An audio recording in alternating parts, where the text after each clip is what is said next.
تو وہ صحابی بوجھل دل کے ساتھ چلنے لگے. تو انصاری صحابی نے ان کو روک لیا کہ اچھا رکیے، مجھے ایک بات یاد آ گئی، ایک بات یاد آ گئی، میں وہ بتاتا ہوں، شاید اس عمل کی وجہ سے اللہ کی بارگاہ میں مقبول ہو گیا. تو حضرت عبداللہ بن عمرو بن عاص فرماتے ہیں اچھا بتائیے تو صحیح کہ وہ عمل کیا ہے. تو آپ فرماتے ہیں کہ میرے دل کے اندر کبھی بھی کسی مسلمان کے بارے میں کوئی برائی محسوس نہیں ہوگی. میرے دل کے اندر کسی مسلمان بھائی کے لیے کبھی کوئی برائی محسوس نہیں ہوئی.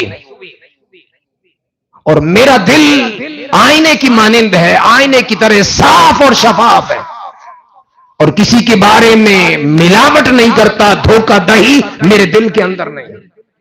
یعنی جیسے میں ظاہر سے صاف ہوں، اللہ نے میرے دل کو بھی اسی طرح اجلا بنایا ہے.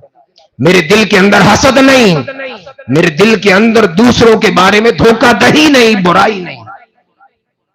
اور اگر اللہ پاک کسی مسلمان کو کوئی عہدہ اور منصب عطا کر دے تو میں اس سے حسد نہیں کرتا، میں اس سے حسد نہیں کرتا. تو حضرت عبداللہ بن عمرو بن عاص جب انہوں نے یہ سنا